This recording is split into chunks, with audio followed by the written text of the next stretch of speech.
Hello बच्चों, आप सभी का स्वागत है आपके अपने यूट्यूब चैनल कंपोज सर पर। तो आज की वीडियो में देखने वाले हैं हम मोस्ट इंपोर्टेंट एग्जांपल जो इस बार आपके बोर्ड एग्जाम में 100% देखने को मिलने वाले हैं। और जो एग्जांपल आज मैं आपको बताऊंगा, इन एग्जांपल्स को आपने अच्छे से कर लेना है, क्योंकि आपके इस बार बोर्ड एग्जाम में 100% श्योरिटी है कि ये एग्जाम्पल आएंगे ही आएंगे। और जिन बच्चों ने अब तक चैनल को सब्सक्राइब नहीं किया, सब्सक्राइब कर लीजिएगा, ताकि आने वाली जो भी वीडियोज है उनका नोटिफिकेशन आपको तुरंत मिल जाए। ठीक है, और एक भी वीडियो आपकी मिस ना होने पाए, क्योंकि इस बार जो आपको मैं क्वेश्चन दे रहा हूँ 100% आपके एग्जाम में आएंगे।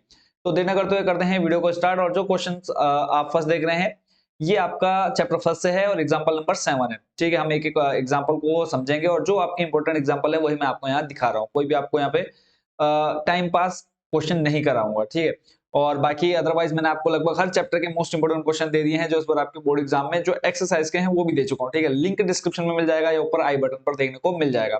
तो पहला क्वेश्चन है आपका, अभाज्य गुणनखंड विधि द्वारा 96 और 404 का एचसीएफ ज्ञात कीजिए और फिर इनका एलसीएम भी ज्ञात कीजिए। क्वेश्चन आपने ध्यान से पढ़ लिया।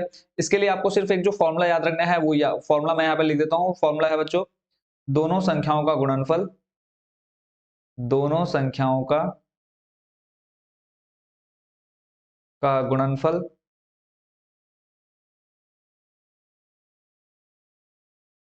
बराबर होता है बच्चों आपका क्या है, एचसीएफ गुणा एलसीएम। अगर आपको ये क्वेश्चन आता है तो आप इसको स्किप कर सकते हैं, आप नेक्स्ट क्वेश्चन पर जा सकते हैं। ठीक है, और जिन बच्चों को एग्जाम ये क्वेश्चन नहीं आता है तो आप इसको देख लीजिएगा। तो दो संख्या आपको दे रखी है 96 और 404। तो वो मैं दोनों संख्या यहाँ पे लिख लेता हूँ, 96 गुणा 404। एचसीएफ आपको क्या बोला है, एचसीएफ ज्ञात कीजिए और फिर इसका एलसीएम ज्ञात करना है, और किस विधि द्वारा, अभाज्य गुणनखंड विधि द्वारा। ठीक है, और फिर इसमें अब देखो एक सिंपल सा, पहले हम क्या करेंगे, इसमें हम एचसीएफ निकाल लेते हैं। इस फॉर्मूले को हम बाद में यूज करेंगे, पहले हम इसका क्या कर लेते हैं, एचसीएफ निकाल लेते हैं। एचसीएफ आपको पता है कैसे निकालते हैं, पहले दोनों संख्याओं को लिख लेते हैं 96। ठीक है, इसके हम अभाज्य गुणनखंड निकालते हैं। इसको मैं इधर साइड में लिख लेता हूँ, 96 के जो अभाज्य गुणनखंड आएंगे उसको हम यहाँ पर लिख लेंगे। तो देखो 3 का भाग चले जाएगा, 3 तिया 9, 3 दूनी 6। फिर 2 से चले जाएगा, देखो कितनी बार, 16 बार। फिर 2 से जाएगा कितनी बार, 8। ठीक हो जाएगा। फिर 2 से देंगे आ जाएगा आपका 4, और फिर 2 से जाएगा आपका आ जाएगा 2, और फिर 2 से देंगे कितना आ जाएगा, 1। यानी जो 96 का भाज्य गुणनखंड निकल करके आया बच्चों, वो आ गया हमारे 3। कौन कौन से निकल करके आए, 3 और 2 आपका कितनी बार है, 1 2 3 4 5 बार है ना। तो 2 की घात हम सीधे सीधे 5 लिख देते हैं। नेक्स्ट है आपका कौन सा, 404। तो 404 के हम अभाज्य गुणनखंड इस तरफ निकाल लेते हैं। तो 404 के जब हम अभाज्य गुणनखंड निकालेंगे तो बच्चों ये आ जाएगा आपका कितना, 2 से जाएगा भाग, देखो 2 दूनी 4, 0, 2 दूनी 4। फिर 2 से देंगे, 2 एकम 2, 0 का 0, फिर 2 एकम 2। और 101 आपकी ऑलरेडी एक क्या है, अभाज्य संख्या है, तो इसका 101 से करेंगे तो 101 एकम क्या आ जाएगा, 101 आ जाएगा। ठीक है, तो आप लिख सकते हैं कि 404 के जो अभाज्य गुणनखंड है वो आपके निकल करके आ गए कितने, 2 की घात 2 गुणा 101। ठीक हो गया। अब यहाँ पर आपका क्या निकालना है, आपने पहले एचसीएफ निकालना है। एचसीएफ निकालने के लिए आपको पता है कि दोनों में जो चीज कॉमन रहेगी वही आपका क्या होता है, एचसीएफ होता है। ये मैं आपको ऑलरेडी जब एक्सरसाइज सॉल्व करा रहा था वहां पर भी मैं आपको ये अच्छे से समझा चुका हूँ। तो एचसीएफ निकालने का सिंपल तरीका है, दोनों में जो कॉमन है, देखो 96 वाले के अभाज्य गुणनखंड है बट 404 में नहीं है। बट यहाँ पे आप देखेंगे 2 की घात 5, यानी हमारे पास 2 कितनी बार है, 5 बार है, और नीचे हमारे पास 2 कितनी बार है, 2 बार है। तो हम सिंपल क्या लिखेंगे यहाँ पे, 2 की घात 2, दोनों में कॉमन निकल जाएगा तो हमारा आंसर कितना आ जाएगा यहाँ पे 4। एचसीएफ कितना आ गया, 4। अब एलसीएम आप चाहे ऐसे निकाल लीजिए, ठीक है, बट मैं आपको शॉर्टकट तरीका बताता हूँ। सिंपल, आपको दोनों संख्या मिल गई है, एचसीएफ मिल गया आपको 4, एलसीएम आपने निकालना है तो इस फॉर्मूले में आप वैल्यू रख देंगे तो आपका क्या निकल करके आ जाएगा, एलसीएम भी निकल करके आ जाएगा। ठीक है, वैसे आप निकालेंगे थोड़ा सा लेंथी पड़ेगा, बट ये देखो आप 4 क्या है आपके पास, गुणा में है, इसको आप लाएंगे बराबर के सेट, क्या आ जाएगा, डिवाइड में, बचेगा आपके पास एलसीएम। ठीक है, 4 का भाग दे दो, ये हो जाएगा 4 एकम 4, 0 का आ जाएगा 0, फिर 4 एकम आ जाएगा 4, कितना बचा आपके पास, 101। अब आपने क्या करना है, 101 की गुणा 96 से करा देनी है। किसकी गुणा, 96 से 101 की गुणा कराएंगे तो आपका क्या निकल करके आ जाएगा, एलसीएम। तो 96 की गुणा हम 101 से करा लेते हैं एक साइड में, यहाँ पे मैं लिख लेता हूँ 96 गुणा 101। तो 101 का पहाड़ा पढ़ेंगे 6 आ जाएगा, यहाँ पे आ जाएगा 9, फिर 0, 0 2 बार आ जाएगा, दो अंक हमारे पास, फिर 2 गुणा लगाया, फिर आपके पास आ जाएगा कितना, 6 और 9। तो इसका आंसर आएगा 6969, यानी 9696, 9600 कितना आया, 96, यानी 9696। तो एलसीएम इस तरह से आपका कितना निकल करके आ गया, 9696। ठीक है, तो ये जो क्वेश्चन है आपकी एग्जाम्पल, जो आपकी बुक है उसका एग्जाम्पल नंबर कौन सा है, 7। तो आई होप कि इस क्वेश्चन को अब आप अच्छे से कर लेंगे। सिंपल पहले आपने क्या करना है, इन दोनों की आपने क्या निकाल लेना है, एचसीएफ निकालना है। एचसीएफ निकालने के लिए पहले आपने क्या निकालना है, अभाज्य गुणनखंड। अभाज्य गुणनखंड आप इस तरह से निकालेंगे, ऐसे 404 का निकाल लिया, फिर दोनों में जो कॉमन है वो आपने क्या लिख लेना है, एचसीएफ के रूप में लिख लेना है। ठीक है, इधर आपने ये देखा एचसीएफ आपका निकला, फिर उसके बाद फॉर्मूले में आपने वैल्यू रखी। अगर आपको ये फॉर्मूला याद हो जाता है तो आपके एग्जाम में आने वाले बहुत सारे क्वेश्चन इस फॉर्मूले से सॉल्व हो जाएंगे। तो आई होप इस क्वेश्चन को अब आप इजिली कर लेंगे। चलते हैं नेक्स्ट क्वेश्चन की तरफ। अगला जो प्रश्न है बच्चों वो आप स्क्रीन पर देख पा रहे हैं। यहाँ पर आपसे कहा है 2x⁴ minus 3x³ minus 3x² plus 6x minus 2 के सभी शून्यक ज्ञात कीजिए यदि आपको इसके दो शून्यक √2 और -√2 ज्ञात है। ये जो आपका क्वेश्चन है ये भी आपके चैप्टर कौन सा फर्स्ट का, सॉरी चैप्टर सेकंड के कौन सा नंबर है बच्चों, चैप्टर नंबर सेकंड का क्वेश्चन नंबर 9 यानी एग्जाम्पल नंबर 9 है। ठीक है, तो इसको देखो कैसे सॉल्व करना है। सिंपल सा तरीका है, ये जो एक क्वेश्चन है आपका इससे रिलेटेड सेम टू सेम आपका एक्सरसाइज 2.3 में भी देखने को मिलता है। तो यहाँ पे आपको क्या दे रखा है, दो शून्यक दे रखे हैं। ठीक है, अब आपको पता है शून्यक क्या होते हैं और कैसे निकालते हैं। आप एक द्विघात समीकरण को जब सॉल्व करते हैं तो आपके दो शून्यक निकल करके आते हैं। मान लो आपके पास कोई समीकरण है x² प्लस 3x प्लस 2 = 0। देखो बेसिक कॉन्सेप्ट के साथ समझना है। तो इस तरह से आपके पास क्या है, कोई द्विघात समीकरण है, जब आप लास्ट में इसको सॉल्व करेंगे तो आपका x का मान मान लो 2 निकल करके आया और एक x का मान निकल करके आएगा -2। इसी तरह आप x के मान निकाल लेते हैं, दो शून्यक निकल जाते हैं। अब जब आप इससे एक स्टेप पीछे जाएंगे यानी ऊपर जाएंगे तो आप देखो प्लस का 2 है तो इसको आप जब बराबर की तरह लाते हो ये माइनस का 2 हो जाता है। ठीक है, ये माइनस का 2 है, ये आ जाएगा आपका किसमें x+2 इक्वल टू में आप क्या रखते हैं, 0 रखते हैं। इसी तरह सॉल्व करते हैं। बस यही ट्रिक आपको यहाँ पर भी यूज करनी है इस क्वेश्चन को सॉल्व करने के लिए। ठीक है, और इसी तरह आपका ये जो क्वेश्चन है बहुत ज्यादा इजी बन जाता है। तो सबसे पहले हमें जो दो शून्यक दे रखे हैं हम उसको क्या ले लेते हैं, x के इक्वल ले लेते हैं। तो आप यहाँ से आपका आ जाएगा x बराबर √2 और दूसरा आ जाएगा x बराबर -√2। अब आपको पता है जब आप इसको शिफ्ट करेंगे तो ये हो जाएगा माइनस का √2। ठीक है, और ये हो जाएगा आपका x प्लस √2 इक्वल टू में आ जाएगा 0, क्योंकि आपको पता है द्विघात जब भी आप द्विघात समीकरण को सॉल्व करते हैं इक्वल में आपका क्या आता है, 0 आता ही आता है। दो शून्यक है।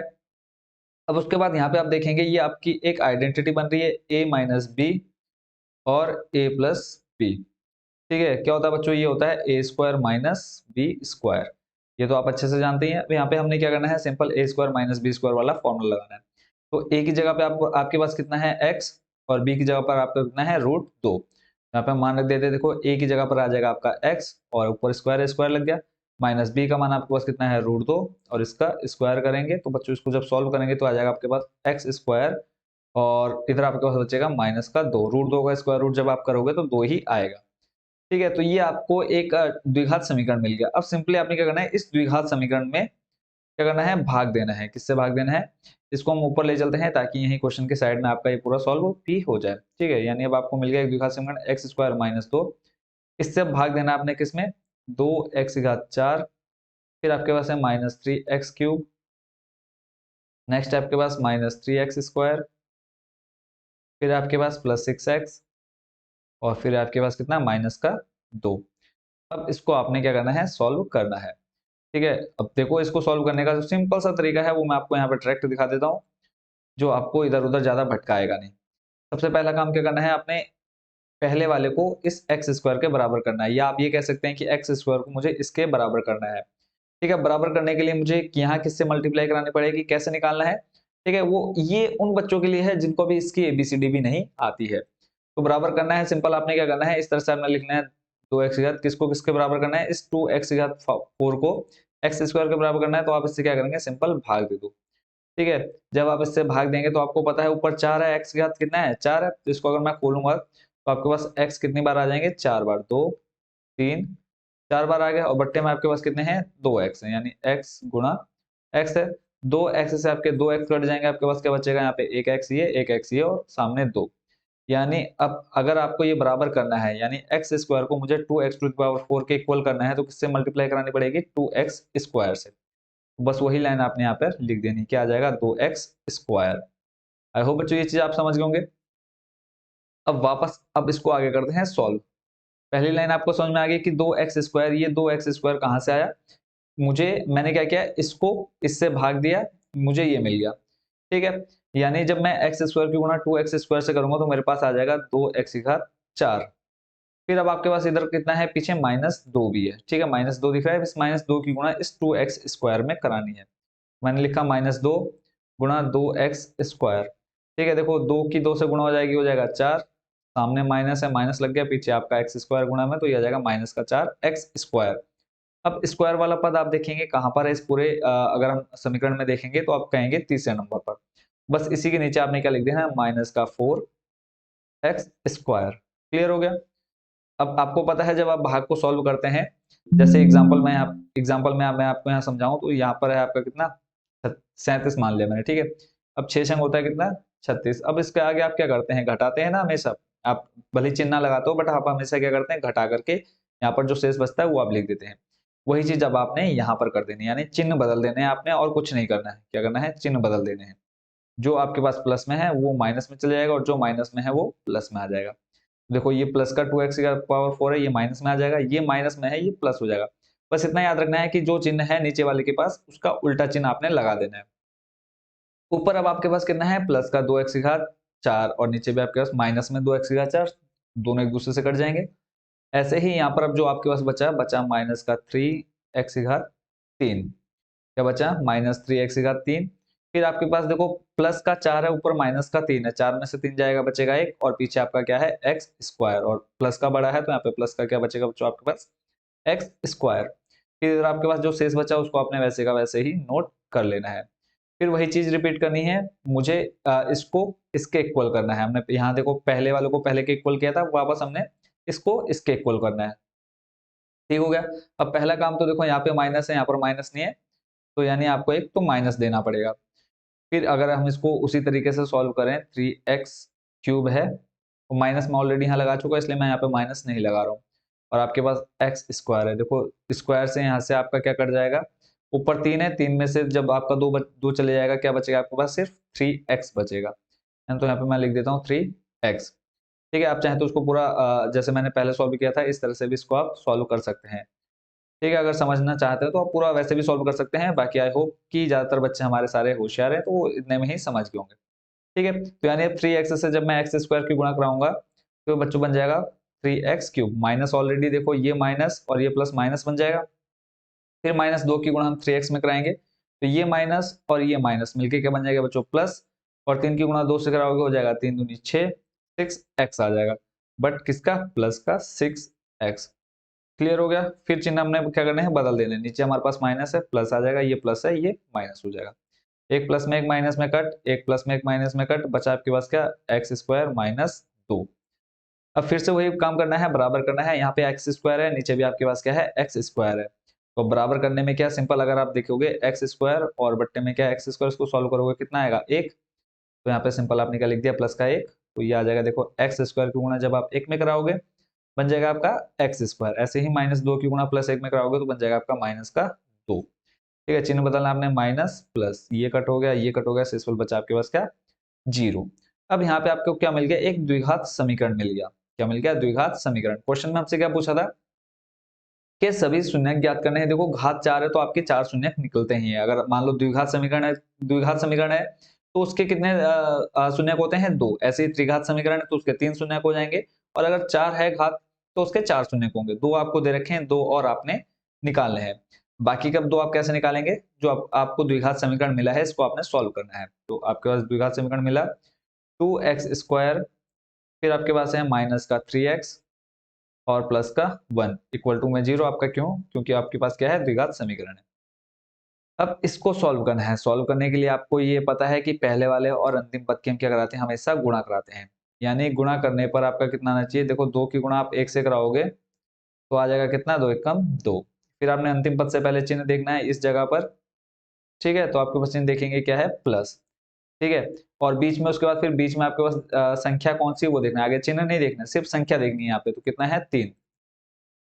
यानी अब आपको ऐसी 2 संख्या या 2 अंक ढूंढने हैं जिनका आप गुणा कराएं तो 2 आ जाए, और उन्हीं दोनों संख्याओं को आपस में जोड़े तो कितना आ जाए, 3 आ जाए। ठीक है, तो यहाँ पे सिंपल सा है कि 2 की गुणा 1 से कराओगे तो 2 आ जाएगा, और 2 में जब आप 1 जोड़ोगे तो आपका कितना बन जाएगा, 3 बन जाएगा। बस यही चीज आपने यहाँ पे रख देनी है। यहाँ पे आपके पास है 2x² माइनस, ब्रैकेट में आपने रखना है 2 + 1 x, बाहर आ जाएगा आपका 1 बराबर 0। और ये चीज आपने ध्यान रखनी है कि जो चीज अभी आप आगे सॉल्व करते जाओगे, अगर आप उसको वापस आना चाहो, ठीक है, इस द्विघात समीकरण पर वापस आना चाहो तो आ सको। देखो 2 और 1 जोड़ूंगा 3 बन जाएगा, 3 की गुणा x में कराऊंगा बन जाएगा आपका 3x। अब इस x की मल्टीप्लाई हम कहाँ करा देंगे, अंदर कराते हैं, 2x स्क्वायर माइनस ये हो जाएगा आपका 2x, और 1 की गुणा जब आप x में कराओगे तो बन जाएगा प्लस का x प्लस का 1 बराबर 0। अब इस ब्रैकेट को ओपन करते हैं तो आपके पास है 2x square minus minus plus हो जाएगा आपका माइनस, ऐसे ही माइनस प्लस माइनस हो जाएगा और यहाँ पे आ जाएगा माइनस का x प्लस का 1 बराबर 0। क्लियर है। अब सिंपल यहाँ पे आपने क्या कर लिया, दो दो के पेयर बना लेने यानी जोड़े बना लेने हैं। यहाँ पर देखो दो यहाँ पर भी है, दो यहाँ पर भी, एक तो आपका कॉमन निकल जाएगा दो, और x यहाँ पर भी है और यहाँ पर भी है, तो 2x आपका निकला कॉमन। यहाँ पे बचा सिर्फ आपके पास क्या, x, और इधर बचा आपके पास माइनस का 1। देखो माइनस जो है वो सेम यहाँ पे आ गया, ये 2x पूरा उठकर कहाँ चले गया, बाहर, तो 2x में से 2x गया, बचा आपके पास सिर्फ कितना यहाँ पे 1।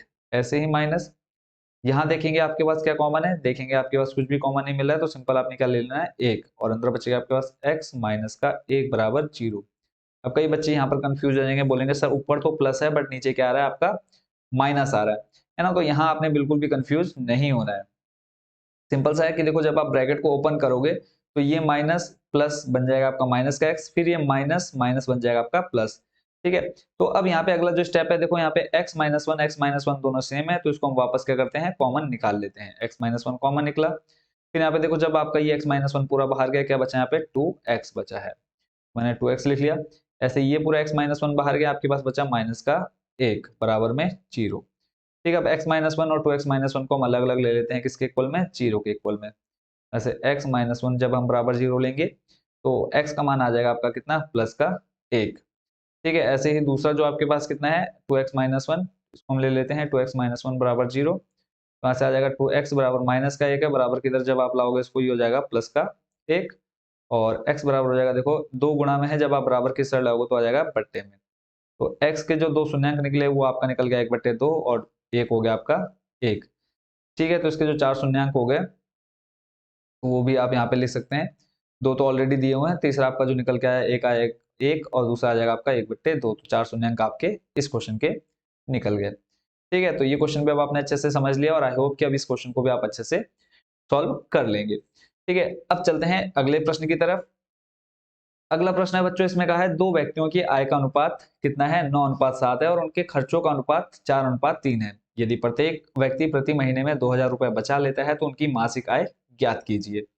तो इस क्वेश्चन को बच्चों देखो कैसे करना है, पहले तो आप ये देख लीजिए कि ये जो क्वेश्चन है आपका उदाहरण नंबर कौन सा है, 11 है, और ये जो चैप्टर है बच्चों आपका कौन सा है, तीसरा चैप्टर है। ठीक है, तीसरे चैप्टर का उदाहरण नंबर 11, और जितने क्वेश्चन आप देख रहे हैं बच्चों ये सारे मोस्ट इंपोर्टेंट रहने वाले हैं एग्जाम्पल इस बार आपके बोर्ड एग्जाम में। तो एग्जाम्पल नंबर आप चाहें तो 11 पर आ सकते हैं, नहीं तो आप सिंपल, अगर आपके पास बुक नहीं है तो डायरेक्ट आप यहाँ से इसका आंसर देखेंगे। ठीक है, तो एग्जाम्पल नंबर कौन सा होगा बच्चों आपका 11।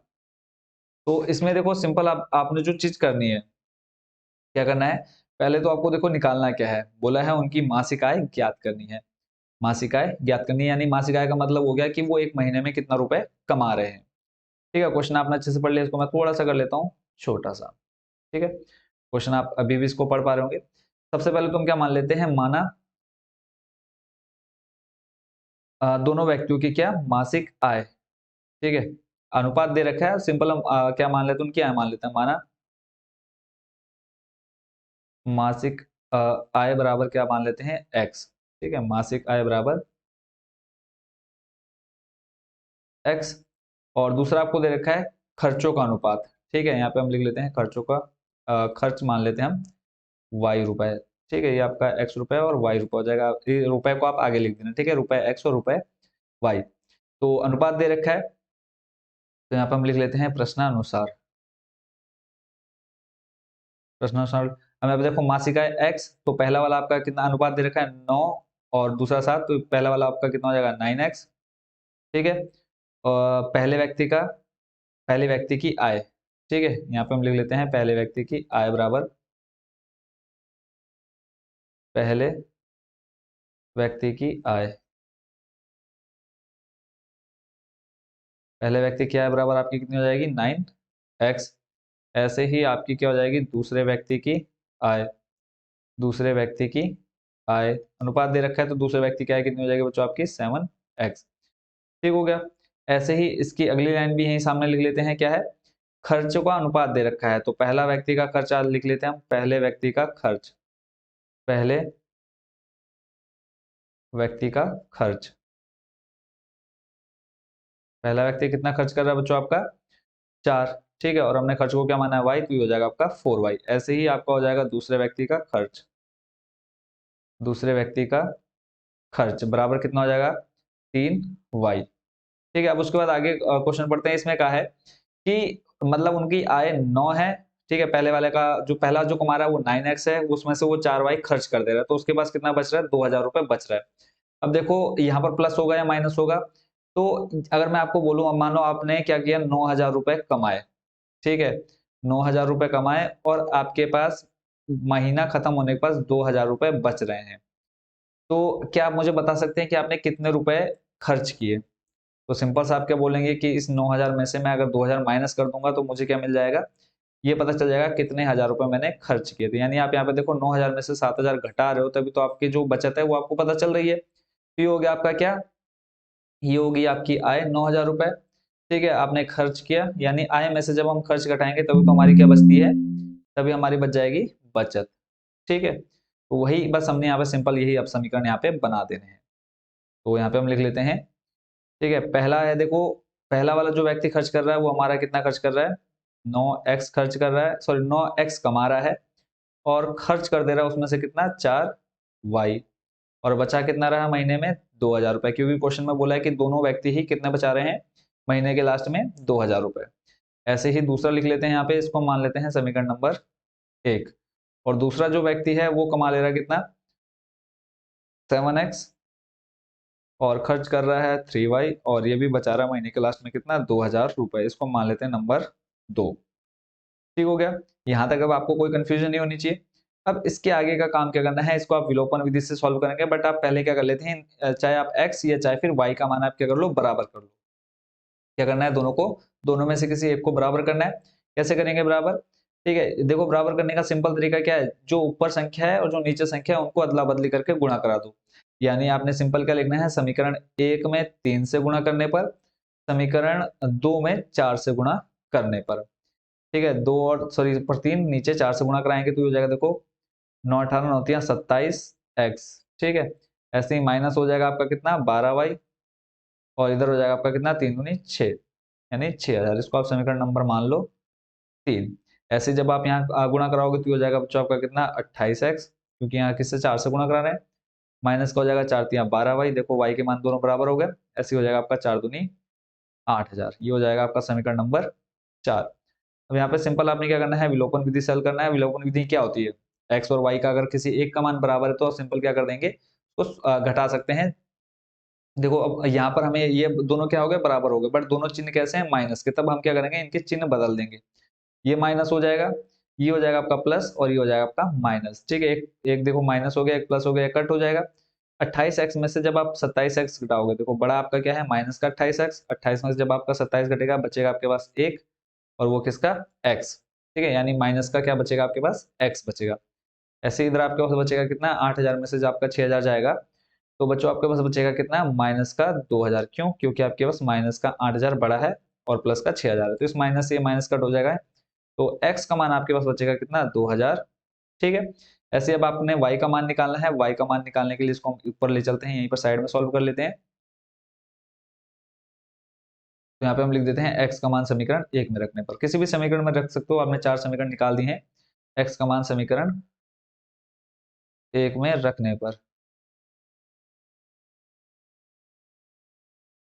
जब आप x का मान समीकरण 1 में रखोगे, समीकरण 1 लिख लेते हैं पहले 9x माइनस 4y बराबर 2000, x का मान रखना है, x का मान कितना निकला 2000, यहाँ पे हम लिखा 9, इस x जगह पे हम रख देंगे कितना 2000, माइनस का जाए आपके पास 4y बराबर 2000, 9 दूनी हो जाएगा बच्चों आपके पास कितना 18000, माइनस का 4y बराबर में 2000, माइनस का 4y, अभी हम इसको ऐसे रखेंगे, ये प्लस का 18000 है, इधर आके किसमें आ जाएगा माइनस में आ जाएगा, ठीक है, तो यहाँ पे आ जाएगा माइनस का 18000, ठीक है, माइनस का 18 और इधर आपका कितना 2 है, तो आप जब घटाएंगे तो बचेगा आपके पास माइनस का 16000 बचेगा, एक आधा सैकड़ा 1000 10,000, और इधर आपके पास कितना है माइनस का 4y।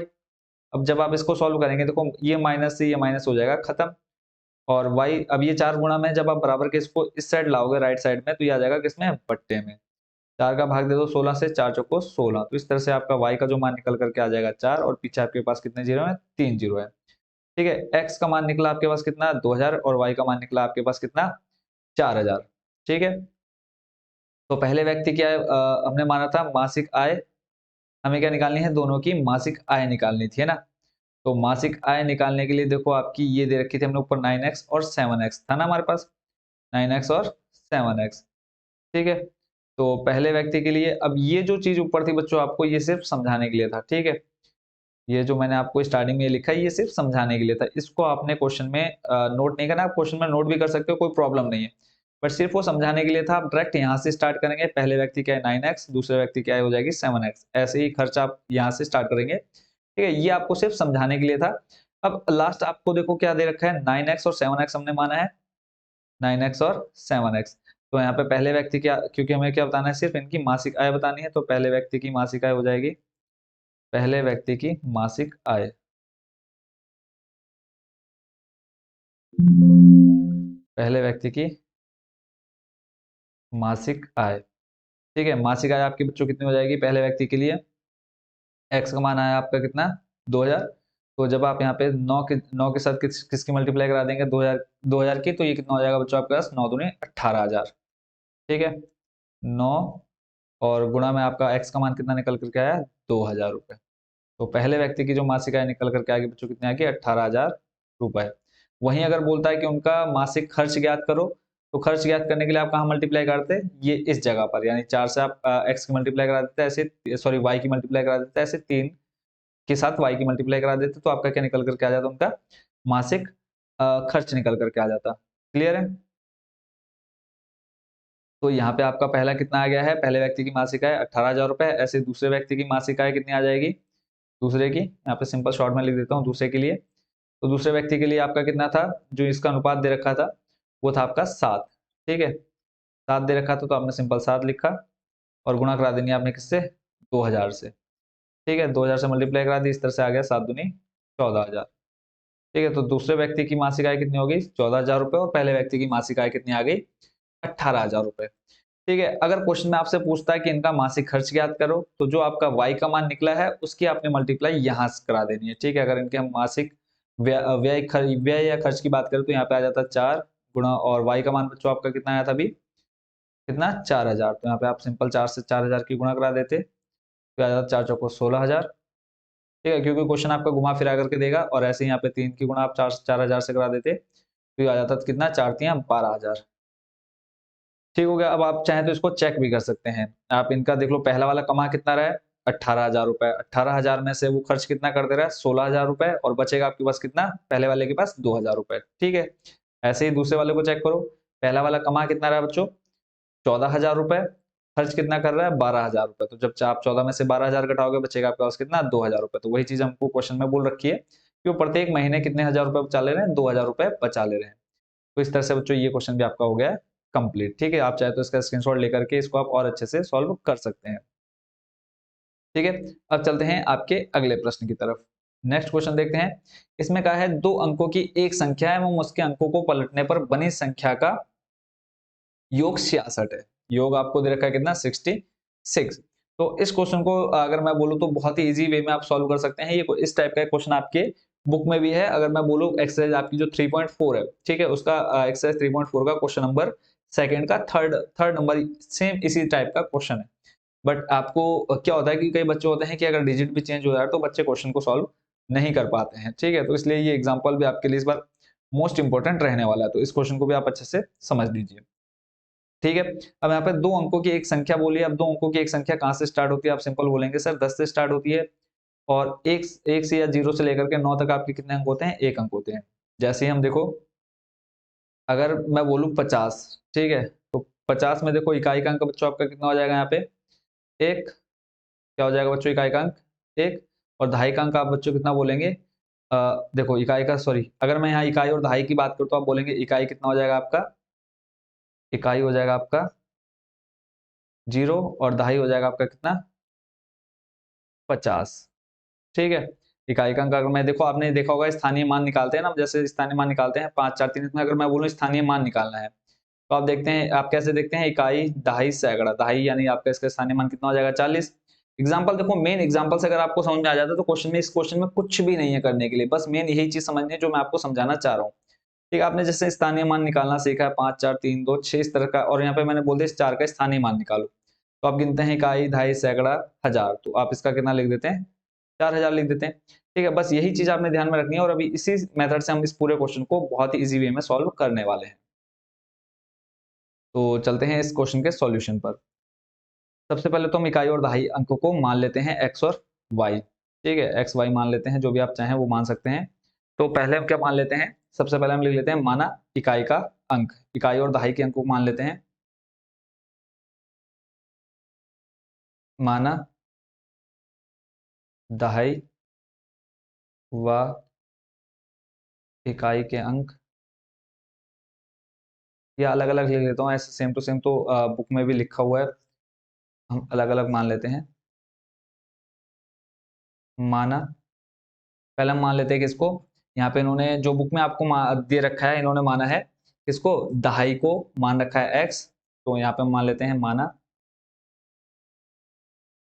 इकाई का अंक y, और दहाई को हम मान लेते हैं x, क्योंकि दहाई का जो आएगा वो आपका आगे निकल करके आएगा। जैसे अगर मैं बोलूं, अभी देखो दहाई का अंक हम लिख लेते हैं, पहले इसको हम दहाई का अंक, ठीक है, तो ये हो जाएगा आपका x। अब जब आप अगर इसको मैं एक संख्या के रूप में लिखूं तो आप ऐसे तो लिखोगे एक्स वाई, ठीक है, मान लो ये आपका आ जाएगा 5 और y का मान आ जाएगा 1, तो ऐसे आप बोलोगे इकाई का अंक कितना 1 और दहाई का अंक कितना हो जाएगा आपका 5। ठीक है, तो इसलिए हम इसको आप चाहें तो एक्स वाई अलग अलग भी मान सकते हैं, कोई प्रॉब्लम नहीं है, ये आप पर डिपेंड करता है आप किसको क्या मान रहे हैं ना, फर्क नहीं पड़ता उसमें किसी भी तरह का सॉल्यूशन पर। तो यहाँ पर आपने क्या मान लिया, इकाई का अंक y और दहाई का अंक मान लिया आपने x। अब उसके बाद चलते हैं, जैसे क्वेश्चन में आपसे कहा है कि दो अंकों की एक संख्या, तो दो अंकों की एक संख्या अगर हम इससे बनाना चाहे तो हमारी जो संख्या यहाँ से निकल करके आएगी, हम उस संख्या को लिख लेते हैं। संख्या बच्चों आपकी क्या हो जाएगी यहाँ पर, ये हो जाएगी कितनी, 10x प्लस वाई, कितनी हो जाएगी 10x प्लस वाई। ठीक है, 10x प्लस वाई, देखो इकाई का अंक हो गया आपका कितना y, और दहाई का अंक हो जाएगा आपका कितना 10x। और यहीं अगर मैं एग्जांपल की बात करूं, जैसे बुक में भी आपको एग्जांपल दे रखा है, कितना दे रखा है 56 दे रखा है, कितना दे रखा है 56। अब यहाँ पे देखो, आप अगर मैं इसको बोलूं, अगर मैं इस 56 को इस रूप में लिखूंगा तो आप सिंपल कैसे देखेंगे, इकाई का अंक आपका कितना आ जाएगा 6, और दहाई का अंक आप कितना लिखेंगे 50। ठीक है, तो यहाँ पे इसका टोटल कितना आ जाएगा 50। ऐसे ही अगर देखो दहाई का हमारा स्टार्ट कहाँ से होता है 10, एक्स का मान क्या है, एक्स मतलब क्या है, एक्स का मान अगर आपका 4 निकल करके आया तो सिंपल आप 10 से गुणा करा दोगे, किससे 4 से, तो ये डायरेक्ट आपका इसका आंसर निकल करके आ जाएगा। ठीक है, तो यही चीज आपको समझाने के लिए इन्होंने एग्जाम्पल भी दे रखा है। आई होप कि ये चीज आपको समझ में आ गई होगी कि जो आपका इकाई का अंक है वो आपका y और दहाई का अंक हो जाएगा 10x। ठीक है, तो ये आपकी मेन संख्या होगी। फिर जैसे क्वेश्चन में आपको क्या कहा है आगे, कि उसके अंकों को उलटने पर, यानी अंक उलट देने हैं हमें, अंक जब हम इसके अंक उल्टेंगे, इसको मैं लिख लेता हूं संख्या को पलटने पर या संख्या को उलटने पर, संख्या को पलटने पर, पलटने पर बनी नई संख्या। अंक आपके कौन कौन से एक्स और वाई, तो जब हम इनको पलटेंगे तो आपकी जो नई संख्या निकल करके आ जाएगी वो आ जाएगी जो आपकी एक्स प्लस 10y। ठीक है, ये आपकी नई संख्या निकल करके आ गई। अब इसका योग दे रखा है आपको कितना, दोनों संख्याओं, जो आपकी दोनों संख्याएं हैं इनका योग दे रखा है कितना, 66 दे रखा है। क्वेश्चन में हमको बोला है कि इनका योग 66 है, तो सिंपल हम दोनों को जोड़ लेते हैं, यहाँ पे लिख लेते हैं प्रश्नानुसार, प्रश्नानुसार योग कर लेते हैं। पहले आप लिख लेते हैं 10x प्लस वाई, ब्रैकेट में बंद करते हैं, प्लस इधर आ जाएगा आपका x प्लस 10y। ठीक है, बराबर में कितना आ जाएगा 66, योग दे रखा है।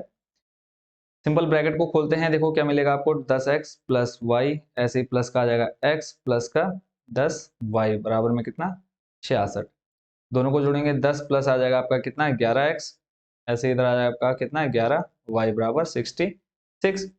तो 11 आपके पास देखेंगे कॉमन मिल जाएगा, तो आपके पास बचेगा 11 प्लस वाई बराबर में कितना 66। ठीक हो गया, 11 आपका क्या है गुणा में है, जब आप बराबर की सेट लागोगे तो किसमें आ जाएगा वो भाग में।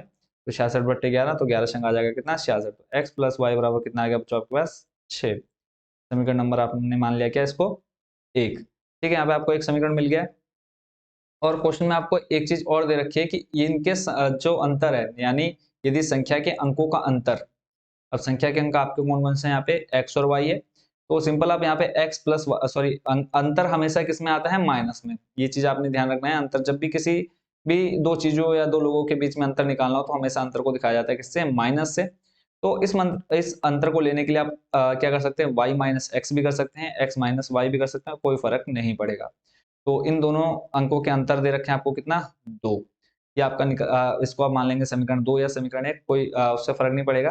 तो एक आपका समीकरण निकल के आ गया कितना एक्स प्लस वाई बराबर 6। तो इसको भी हम इसी के साथ में लिख लेते हैं। अब इसके आगे का सॉल्यूशन है, ठीक है, एक्स प्लस वाई बराबर कितना 6, समीकरण नंबर 1। ठीक है, यहाँ पे आप लोगन विधि सॉल्व करेंगे तो देखो माइनस का वाई है प्लस का वाई दोनों हो जाएंगे कट। यहाँ पे आपका हो जाएगा कितना 2x बराबर में कितना 8। एक्स इसको सॉल्व करेंगे तो आ जाएगा बच्चों कितना आपके पास 8 गुणा में 2 है आ जाएगा बट्टे में। तो इस तरह से आपका एक्स मान कितना निकल करके आ गया 4। ठीक हो गया, एक्स का मान निकल गया 4, यानी दहाई का अंक बच्चों कितना हो गया आपका 4। ऐसे इकाई का अंक निकालना है, तो इकाई का अंक बच्चों निकालने के लिए हम क्या करेंगे, जो एक्स का मान निकल के आया उसको समीकरण 1 या 2 में रखेंगे। तो अब हम लिख देते हैं एक्स का मान समीकरण 1 में रखने पर, मान समीकरण 1 में रखने पर जब आप x का मान समीकरण 1 में रखेंगे, समीकरण 1 आपका x प्लस वाई बराबर 6, आप किसी भी समीकरण में रख सकते हैं, कोई फर्क नहीं पड़ता है।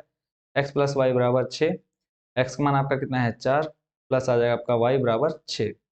ठीक है, तो इस तरह से अगर आप इसको सॉल्व करेंगे तो y प्लस का 4 है बराबर किस तरह लाओगे तो आ जाएगा माइनस में, तो y बराबर बच्चों कितना आ जाएगा 2। ठीक है, y का मान कितना आ गया बच्चों आपके पास 2। ठीक है, तो अगर मैं यहाँ पे संख्या की बात करूँ तो आपके इकाई का अंक आपका कितना हो गया, हमने इकाई और दहाई किसको माना, देखो y आया आपका 2 और x आया आपका 4, y आया 2 और x आया 4। ठीक है, तो अगर हम इसकी एक संख्या बनाएं 2 और 4 से, तो दहाई का अंक 4 है, इकाई का अंक कितना है 2, तो हमारी जो संख्या निकल करके आ गई वो कितनी आ जाएगी बच्चों 42। ठीक है, बोला है ऐसी संख्याएं कितनी है, तो पहले आपने संख्या याद कर ली, तो संख्या आपकी निकल करके आ गई कितनी 42। ऐसे ही अगर आप इकाई का अंक y और इसको x मानेंगे तो ये आपकी दूसरी जो संख्या निकल करके आ जाएगी कितनी आ जाएगी 24। ठीक है, 24 दूसरी संख्या निकल करके आ जाएगी। तो जब आप इनका योग करेंगे संख्या के अंकों को पलटेंगे, क्योंकि हमें अगर मैं इसको बोलूं कि हमें इसको चेक भी करना है, क्या करना है चेक भी करना है, तो एक जो आपकी संख्या निकल करके आ गई 42, अगर हम इसके अंक बदल दें, अंक जब बदलेंगे तो 2 आगे और 4 पीछे आ जाएगा, यानी 24 बन जाएगा। तो इनका योग 66 आना चाहिए। देखो जब आप इन दोनों को जोड़ोगे तो 4 और 2 हो जाएगा, देखो 4 और 2 6 आ जाएगा। ऐसे ही ये 2 और 4 को जोड़ोगे कितना 6 आ गया, यानी जब हम संख्या के अंकों को पलट रहे हैं तब भी हमारी जो संख्या आ रही है उनका जो योग हमें क्वेश्चन में दे रखा है उतना आ रहा है। ठीक है, तो इस तरह से आप अपने क्वेश्चन को चेक भी कर सकते हैं। तो ये क्वेश्चन भी आपका हो गया कंप्लीट। आई होप इस क्वेश्चन को भी आप अच्छे से समझ गए होंगे। ठीक है, अगर फिर भी कोई भी कंफ्यूजन आपके मन में रहेगी तो कमेंट बॉक्स आपके लिए खुला हुआ है, आपने एक प्यार सा कमेंट डाल देना है कि ये चीज हमको समझ में नहीं आई है। अब चलते हैं अगले प्रश्न की तरफ। अगला जो प्रश्न बच्चों देख रहे हैं आप स्क्रीन पर, इसमें कहा है बेंगलोर के एक बस स्टैंड से यदि हम 2 टिकट मल्लेश्वरम के तथा 3 टिकट यशवंतपुर के खरीदें तो कुल लागत 46 रुपए है। कुल लागत कितनी है 46 रुपए है। ठीक हो गया, परंतु यदि हम 3 टिकट मल्लेश्वरम के और 5 टिकट यशवंतपुर के खरीदें तो कुल लागत 74 रुपए है। बस स्टैंड से मल्लेश्वरम का किराया तथा बस स्टैंड से यशवंतपुर का किराया ज्ञात कीजिए। तो बहुत इजी क्वेश्चन है और इस बार मोस्ट इंपोर्टेंट रहने वाला है ये आपके एग्जाम में, तो इस क्वेश्चन को आप अच्छे से समझ लीजिए और इसको आपने अच्छे से प्रिपेयर कर लेना है। ठीक है, तो सबसे पहले हम दो तरह के आपके जो किराए हैं उनको मान लेते हैं, कहाँ से कहाँ तक का है। एक तो आपका किसका है, और ये जो क्वेश्चन है बच्चों आपका कौन सा है, एग्जाम्पल नंबर 14 है। ठीक है, एग्जाम्पल नंबर 14, और जो आपका ये चैप्टर है वो चैप्टर नंबर कौन सा है 3rd। ठीक है, एक्सरसाइज आपका ये 3.5 से पहले का एग्जाम्पल है। तो यहाँ पे आपको जो दो तरह के किराए मान लेने हैं, तो पहले हम मान लेते हैं मल्लेश्वरम का किराया और दूसरा आपका यशवंतपुर का किराया। तो जैसे क्वेश्चन में कहा है मल्लेश्वरम ये रहा, ठीक है, तो यहाँ पे हम लिख लेते हैं मल्लेश्वरम। मल्लेश्वरम सामने लिख लेते हैं माना। माना मल्लेश्वरम का किराया, किराया बराबर रुपए x। दूसरा आपका कौन सा यशवंतपुर। ठीक है, तो यहाँ पे हम लिख लेते हैं यशवंतपुर यशवंतपुर का किराया बराबर रुपए वाई। ठीक है, अब आगे चलते हैं प्रश्नानुसार। जैसे हमें प्रश्न में कहा है हम बस वैसे वैसे करते जाएंगे और हमको कुछ अलग से दिमाग अलग इसमें लगाना नहीं है। बोला है कि बेंगलोर के एक बस स्टैंड से यदि हम 2 टिकट मल्लेश्वरम, 2 टिकट मैंने मल्लेश्वरम की खरीदी यानी 2 गुणा एक्स, प्लस आ जाएगा आपका 3 टिकट यशवंतपुर यानी आ जाएगा 3y। देखो एक टिकट आपकी x रुपए की है तो 2 टिकट खरीदी आपने 2x हो गया। ऐसे एक टिकट आपकी यशवंतपुर की y रुपए की है और तो टोटल आपकी कितनी हो जाएगी 3y। तो आपने सामने कितने रुपए दिए टिकट वाले को 46 रुपए, समीकरण नंबर 1। ऐसे दूसरा है यदि हम 3 टिकट मल्लेश्वरम, तो 3 टिकट जब हम मल्लेश्वरम के खरीदेंगे तो हो जाएगा 3x और यशवंतपुर के खरीदे हमने 5 टिकट तो हो जाएगा 5y, बराबर में आ जाएगा कितना 74 रुपए लगे आपकी। इसको मान लेते हैं समीकरण नंबर 2। बस आप इस क्वेश्चन को आप सिंपली किसी भी मेथड से कर सकते हैं। कोई अगर आपको क्वेश्चन में बोलेगा कि हाँ इस मेथड से करना है तब आप उस मेथड का यूज करेंगे, नहीं तो आप सिंपली इसी मेथड का यूज करेंगे जो मैं आपको यहाँ दिखाने जा रहा हूँ। सिंपल आपने क्या करना है, समीकरण 1 में आपने कर देना है 3 से गुणा और समीकरण इसमें कर दो आप 2 से गुणा। क्यों? क्योंकि हम x या y दोनों में से किसी एक के मान को बराबर करेंगे। तो हम यहाँ पे x के मान को बराबर करेंगे तो जब हम समीकरण 1 में 3 से गुणा करेंगे तो हो जाएगा 3 दूनी, देखो 3 दूनी हो जाएगा से 6x प्लस 3 दूनी हो जाएगा, सॉरी 3 हो जाएगा 9, फिर 6 3 18 का 8 हाथ से लगा 1, ठीक है 4 3 हो जाएगा 12 और 1 13 138। ऐसे ही दूसरा वाला करेंगे, 3 दूनी हो जाएगा 6x प्लस 5 दूनी 10 y बराबर आपके पास बचेगा कितना 4 दूनी 8 और 7 दूनी हो जाएगा कितना 14। क्लियर है? अब सिंपल आपने क्या कर देना है, चिन्ह बदल देना है, माइनस माइनस माइनस। आप यहाँ देखो प्लस का 6x माइनस का 6x हो जाएगा कट, माइनस के 10 में से 9 जाएगा बचेगा माइनस का 1 y। इधर देखो 8 में से 8 जाएगा बचेगा आपके पास 0 और यहाँ 4 में से 3 जाएगा बचेगा आपके पास कितना 10 और आ जाएगा माइनस का 10, क्योंकि माइनस का हमारे पास 148 बड़ा है प्लस के 138 से, 148 में से 138 घटाएंगे बचेगा आपके पास 10। ठीक है, ये माइनस से ये माइनस हो जाएगा कट, y का मान कितना आ जाएगा 10 रुपए। ठीक है, y आपका मिल गया कितना 10। अब हमें x का मान भी निकालना है तो हम लिखेंगे y का मान समीकरण 1 या 2 में रखने पर, जिसमें आपका मन करे तो y का मान समीकरण 1 में रखने पर, y का मान जब हम समीकरण 1 में रखेंगे तो समीकरण 1 हमारा क्या है 2x प्लस 3y बराबर में कितना है 46। y का मान निकला हमारा 10 तो 2x अभी ऐसे रहेगा, y की जगह पर हमने रख दिया 10 बराबर में आ जाएगा आपका 46, तो ये आ जाएगा 2x प्लस 3 गुणा 10 से कराओगे 30 बराबर में 46। प्लस का 30 से जब आप बराबर के दूसरी साइड लेकर जाओगे राइट साइड में तो आ जाएगा माइनस में, 46 में से 30 घटाओगे बचेगा आपके पास 16 और यहाँ से अगर आपने x का मान निकालना है गुणा में 2 है किसमें आ जाएगा बट्टे में यानी डिवाइड में आ जाएगा, तो यहाँ से x का मान बच्चों कितना निकल जाएगा 8। ठीक है, यानी अगर हम बात करें लास्ट में आपने क्या लिखना है, मल्लेश्वरम का किराया आपका आ जाएगा कितना रुपए 8। ठीक है, ये आपने लास्ट में लिखनी लाइन में, यहाँ पे दोबारा रिपीट नहीं कर रहा हूँ। ऐसे ही यशवंतपुर का जो किराया निकल करके आया कितना आया 10 रुपए। ठीक है, लास्ट में आपने लिखना है मल्लेश्वरम का किराया 8 रुपए और यशवंतपुर का किराया आ जाएगा आपका कितना 10 रुपए। ठीक है, तो इस तरह से आपका ये क्वेश्चन भी हो गया कंप्लीट। अब इसके आगे जो नेक्स्ट आपके मोस्ट इंपोर्टेंट एग्जांपल है उसको हम देखेंगे पार्ट नंबर 2 में, यानी आज की वीडियो में सिर्फ इतने ही क्वेश्चन, क्योंकि जो वीडियो है लगभग 43 मिनट की ये कंप्लीट हो चुकी है। तो इतने क्वेश्चंस को आपने अच्छे से प्रिपेयर कर लेना है और अगर फिर भी आपके मन में कोई भी डाउट हो तो आप कमेंट बॉक्स में पूछ सकते हैं। और ये जो क्वेश्चन आपके मोस्ट मोस्ट मोस्ट इंपोर्टेंट है तो इनको आपने बहुत अच्छे से प्रिपेयर कर लेना है। आप सभी को बेस्ट विशेस आपके बोर्ड एग्जाम के लिए। मिलते हैं नेक्स्ट वीडियो में नेक्स्ट मोस्ट इंपोर्टेंट क्वेश्चन के साथ जो भी आपके एग्जाम्पल है, और तब तक इन क्वेश्चंस को आप अच्छे से प्रिपेयर कर लीजिए और इसका बहुत जल्द एक टेस्ट भी होने वाला है। और अगर आप बोर्ड एग्जाम में अच्छे नंबर लाना चाहते हैं तो इनको आप अच्छे से तैयार कर लीजिएगा। और जिन बच्चों ने अब तक चैनल को सब्सक्राइब नहीं किया चैनल को जरूर सब्सक्राइब कर लीजिएगा। मिलते हैं नेक्स्ट वीडियो में। Thank you so much watching for this video.